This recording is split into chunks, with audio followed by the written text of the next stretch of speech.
When you start your lawsuit for medical malpractice, you tell your attorney at the very beginning, listen, when your case gets started and now you have to appear in court multiple times, I want to be in court with you each and every time. What does your attorney say to that? You want to know the answer? Come join me for a moment as I share with you the answer to that question. Hi, I'm Gerry Oginski. I'm a New York medical malpractice and personal injury attorney. Okay, I understand you want to be involved. I understand you want to know what goes on with your case every step of the way. And that's very admirable.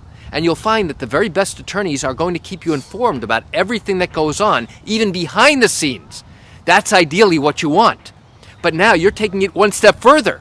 You're saying, listen, not only do I want to be kept apprised of every single thing that's going on my case, I want to go into court with you. I want to see and hear every single thing that happens in court. Now, why is that?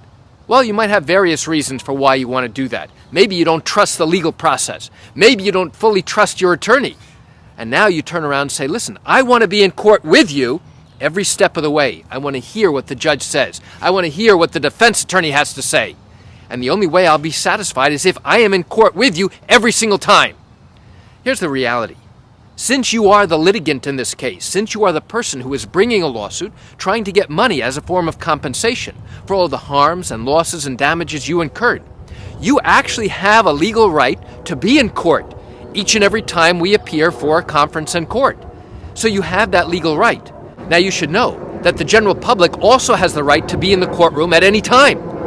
Anybody in New York can walk into state court and walk into any courtroom and just sit down and observe. You're allowed to do that. The courtrooms are open to the public. So now anybody can walk in, sit down, observe, watch trials going on, listen to oral argument going on, listen to conferences. But you should know something. These status conferences that occur on your case from time to time, these typically do not take place in the open courtroom. Where do they take place?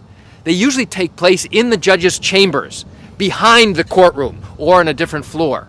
And there's a reason for that, because there's no pomp and circumstances associated with these compliance conferences or status conferences. Many times, you should know, when we meet in court with our opponent, we do so with the court clerk. We do so with the judge's law clerk. Why is that? Because the judge doesn't have time to devote to each and every one of these conferences. He has many cases on his calendar. And these status conferences are designed to apprise the court, to let the court know what's going on with your particular case at any given time. Are there certain issues with discovery where one side is not complying with the rules? They're not complying with certain things or requirements that they have to do and turn over certain documents? The court wants to know this. And if one side is not complying, now they have to get involved and find out what's the problem. And they have to make a decision or a ruling. So oftentimes when the attorneys go into court to notify them about what's happening on your particular case, it is not going to take place in front of the judge. And typically what will happen is when our opponents get into court that day, that morning, now we go up to the clerk and we say, listen, we're all here on Mrs. Jones's case. So the clerk says, are there any issues to resolve? And if we say no, they'll say, fine, we want you to come back in the next 2 or 3 months.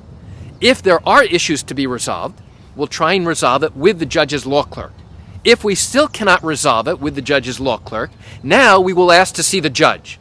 In that instance, yes, now we're going to have a conversation with the judge. But you should know something else really important, especially since you want to be in court and listen and participate with every single conference. If we have to see the judge about an issue concerning discovery, where one side is not giving us certain documents, one side is not complying with certain orders, guess what? The judge doesn't want to hear the details of your particular case. They don't want to know how great your case is. They don't want to know what the defenses are in this case. The only thing the judge will focus on is, what's the issue? Why is there a problem with discovery? Why hasn't one side shown up for a deposition yet? Why hasn't one side given the other certain documents, certain medical records that are necessary? And now the judge will resolve that particular issue. Also, because you are represented by an attorney, the judge will not sit and listen to anything you have to say. In fact, the judge typically will not allow you to speak.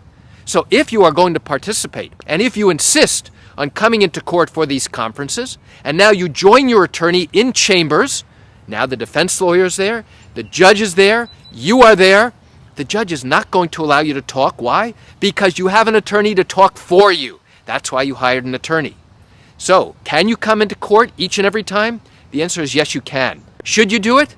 In my opinion, the answer is no. Why do I share this quick information with you? I share it with you just to give you a sense of what really happens in these accident cases, these medical malpractice cases, and even these wrongful death cases here in New York.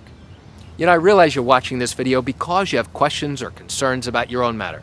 Well, if your matter did happen here in New York and you have not yet started a lawsuit, but are thinking of doing so, but still have questions that need to be answered, what I invite you to do is pick up the phone and call me.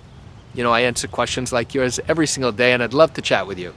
You can reach me at 516-487-8207 or by email at Gerry, Gerry, at Oginski-law.com. That's it for today's video. I'm Gerry Oginski. Have a fantastic day.